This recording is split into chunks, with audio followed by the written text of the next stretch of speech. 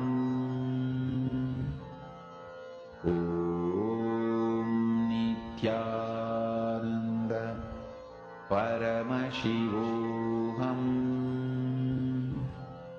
Om Nithyananda Paramashivoham Om Nithyananda Paramashivoham Om Nithyananda Paramashivoham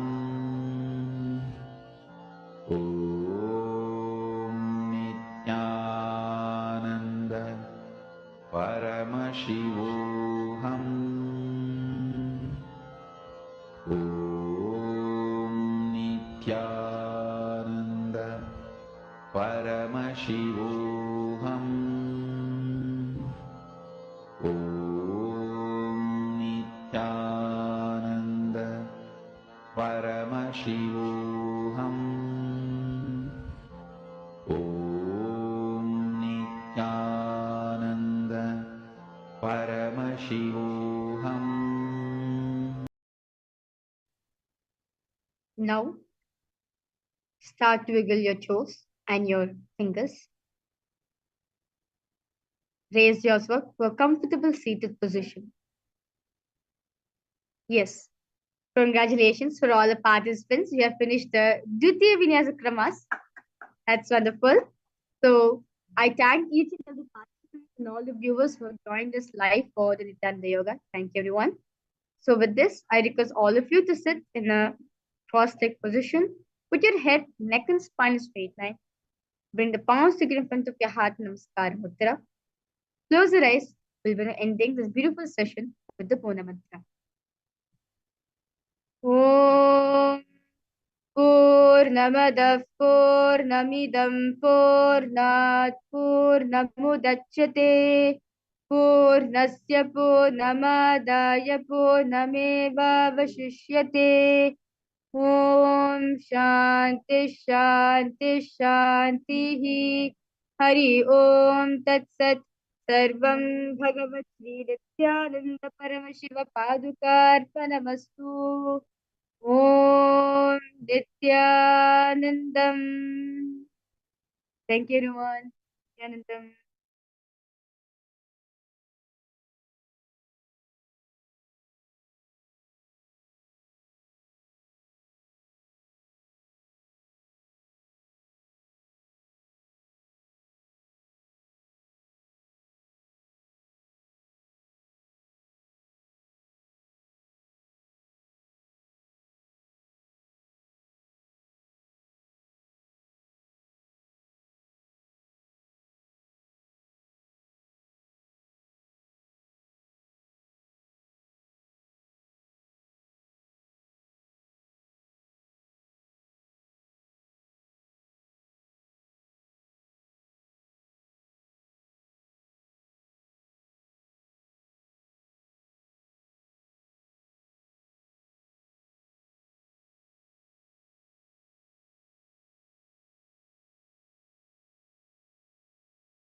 Nithyanandam Paramasukadam Kevalam Jnanamurtam Dvandvatitam Gagana Sadrisham Tattvamasyakhilaksham Ekam Nityam Vimalamachalam Sarvati Sakshi Bhutam Bhavatitam Trigunaраhitam Sadgurum Tam Namami. Nithyanandam to all the participants, every one of you that are here with us. We welcome you all on today's day. Today is going to be very, very special for all of us as we're all going to be learning about how the science of how we can experience the Advaita with people around us. So far, we've learned about what is oneness, how to experience oneness, etc. But how do you actually live oneness? How do you actually experience oneness? That is what we're going to be learning today. And we welcome all of you for that. Nithyanandam, we welcome every one of you. Thank you so much for joining with us today. I request all the participants, every one of you, to please come and settle down in front of the camera. See, now as we are doing the yoga, right, it is literally aligning our spine with cosmic geometry. And this directly connects you with Swamiji, and you will simply start manifesting powers also for you. Now, that's exactly what we are going to be doing. We're going to do a quick round of power manifestation. We're going to be doing the power of seeing through third eye, where without the use of physical two eyes, you're going to be able to see through your third eye. Are all of you ready? Shall we enter into the power manifestation now?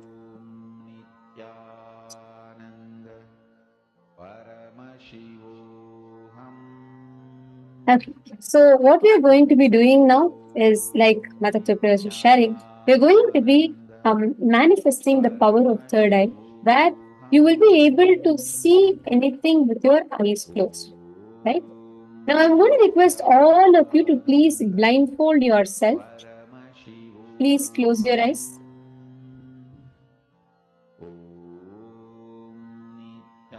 So now we are going to be projecting an image for all of you, and you're now going to be seeing through your third eye, and you're going to post whatever Swamiji is revealing to you, whether it's an image, the colors, whatever you're seeing, you're going to be posting that image. First, you're going to verbalize it, and then you're going to start posting that in the chat. First, I request all the participants to please blindfold their eyes. How many of you did the workshop that Swamiji gave to us yesterday? Such a powerful one, where Swamiji revealed all of us, Swamiji told all of us to contemplate and make it as a deep quest to see who am I, what am I, what am I really here for, and what excites me, what is my biggest fear, what is my greed, what am I greedy for, what am I, and like this, Swamiji gave a list of questions. From where am I? So these are the questions Swamiji gave us today. How many of you were able to sit and do that yesterday night before you fell asleep?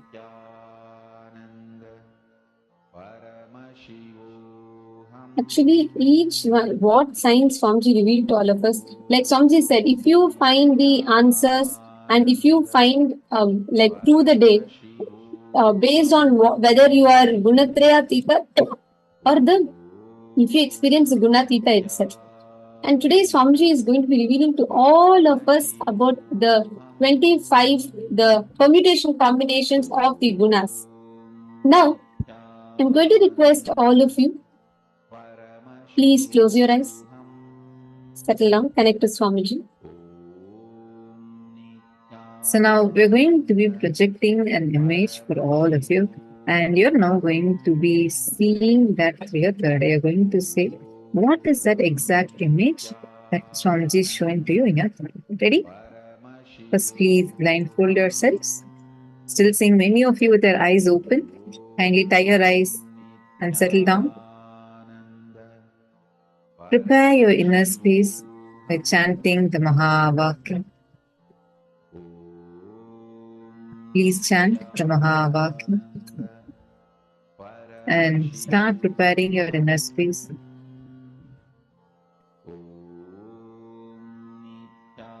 Connect deeply with Swamiji. Still, some of you with your eyes open. Your closing alone, closing the eyes alone is not enough. Please tie your eye bands. All right. Now, see through your third eye. What is it that Swamiji is showing to you in your third eye? What is that exact image that Swamiji is showing to you in your third eye? Take a moment and please start seeing it. Swamiji will clearly show to you. Just start verbalizing it. Spell it out. What are the colors that Swamiji is showing? Whatever is appearing to you, start verbalizing it.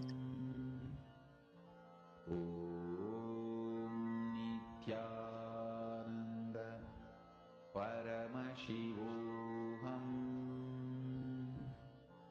Om Nithyananda Paramashivoham Om Nithyananda Paramashivoham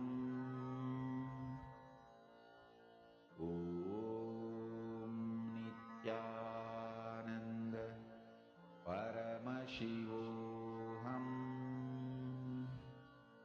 Om Nithyananda Paramashivoham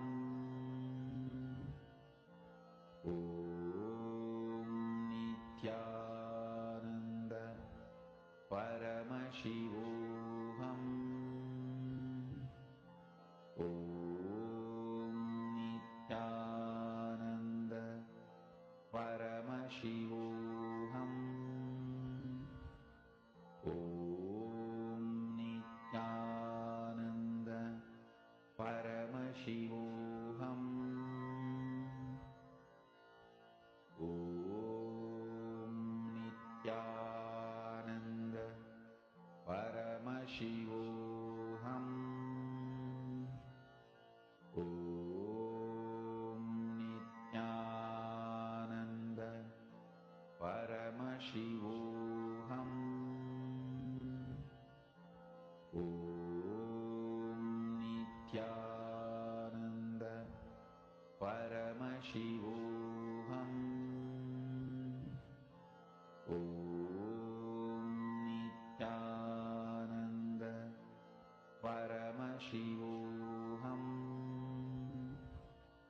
Om Nithyananda Paramashivoham Om Nithyananda Paramashivoham Om Nithyananda Paramashivoham Om Nithyananda Paramashivoham Om Nithyananda Paramashivoham Om Nithyananda Paramashivoham Om Nithyananda Paramashivoham Om Nithyananda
Paramashivoham.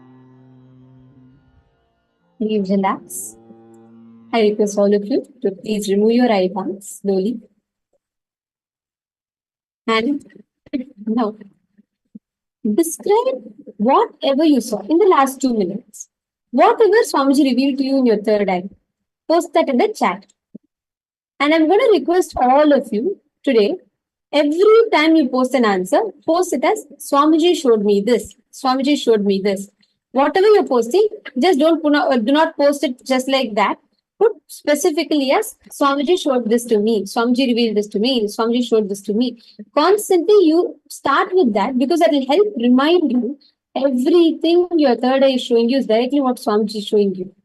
And again, whenever your doubt comes up, you can use that and remind yourself Swamiji is showing you and not fall for the self-doubt that tries to distract you. So I'm going to request all of you to post. When you post, please post as Swamiji showed this to me, Swamiji showed this to me.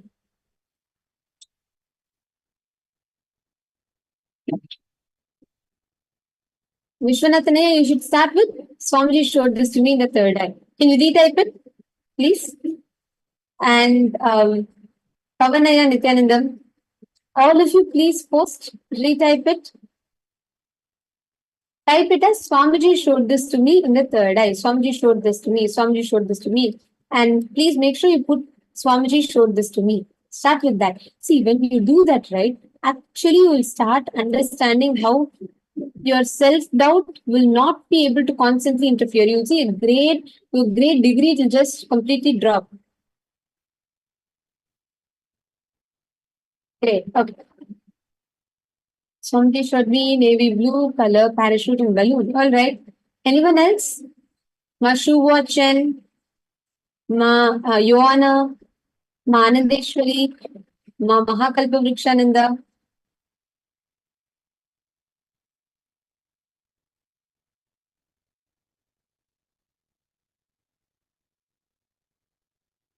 All right. So shall we see what the answer is? I see many of you who have posted the answers. Now it's time. Let us see what exactly was the image that was shown. And there's a great news. Many of you have actually even manifested it. So this was the image that was shown. This is the world's largest Nataraja deity outside of India. This is the world's largest Nataraja deity. And this is in KAILASA, Seattle. And this is carved directly by Swamiji.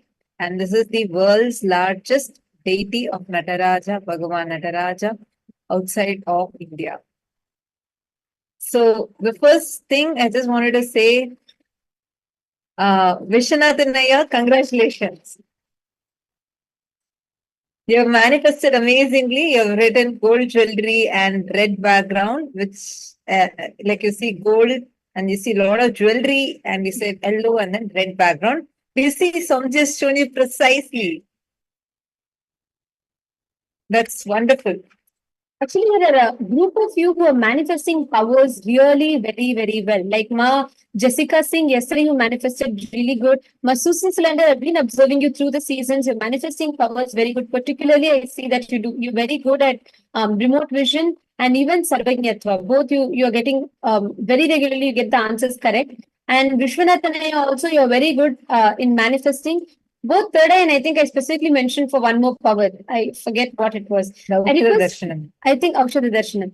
So each of you, if you all can note down the powers that you're good at, understand when you practice that 21 rounds continuously without deviating, if you practice it, you will actually start manifesting so much confidence and you will start having a breakthrough in that.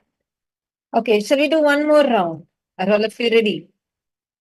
We're going to do one more quick round of power manifestation. Please sit straight. Once again, tie your eyes. You're going to keep doing it fast. Whatever Swamiji shows to you, it's going to be really random. We're going to project the images in a really, really random manner. So that way it's not any sort of guessing. You will not be able to guess it because it's going to be beyond your logic. It's not going to have a particular way or a sequence in which all these images are going to be shown. So are you all ready? Okay, please sit straight. Close your eyes. Tie your eye bands. All the participants, please tie your eye bands. Connect deeply with Swamiji. Enter into the space of unclutching. Now, whatever Swamiji is showing to you in your third eye, just start verbalizing it. Start telling it out. Just like actually open your mouth and start telling it out.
Paramashivoham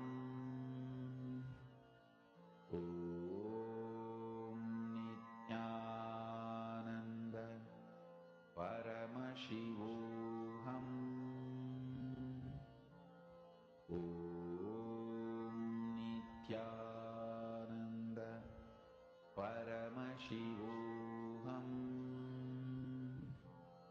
Om Nithyananda Paramashivoham Om Nithyananda Paramashivoham Om Nithyananda Paramashivoham. Please relax. Please open your eyes. Now, whatever Swamiji showed to you all in your third eye, can I request all of you to post?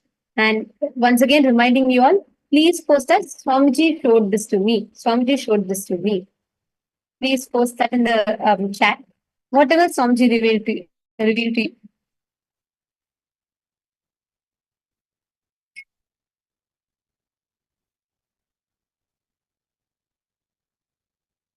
Please take a few minutes and quickly post.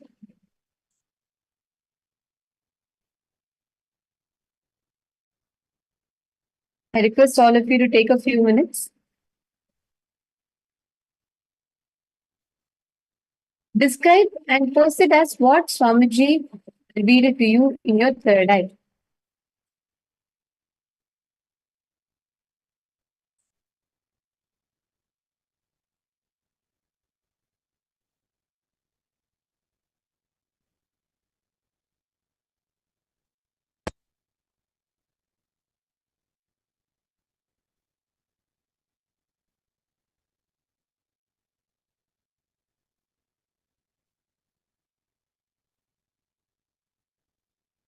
Okay, I see different answers that's coming up. So many of you have posted. All right. Whatever Swamiji is revealed, have you all finished posting? Okay, we will now see the answer what Swamiji showed you all. We will see actually what was the picture that was projected. So 3, 2, 1, and here we go. Wow, my Jnana Pradayini has put it. She saw fragrant flowers in white color. Wow. This is so actually jasmine flowers. So many of you have seen. Ma Ashni Gujadur has posted. Swamiji revealed to me green trees, greeneries, green leaves, white flower, and chamomile flower. Wow, wow. So beautiful, ma. So, I hope all of you are able to see this was the jasmine flowers that was shown to all of you. Now, we are going to do one last round. Are all of you ready? One more round. It can be anything. So don't try to use your logic. Don't try to guess. It can literally be anything. And I request all of you to please tie your eye bands again.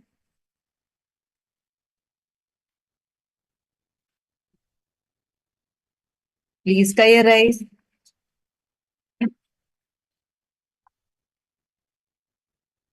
Connect to Swamiji through the third eye. Again, come to deep completion. Whatever Swamiji is going to be revealing to you now, you're just going to start verbalizing it.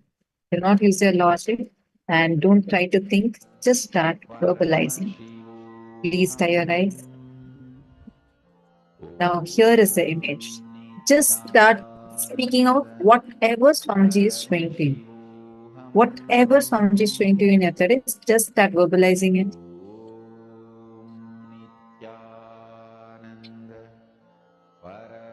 Paramashivoham Om Nithyananda Paramashivoham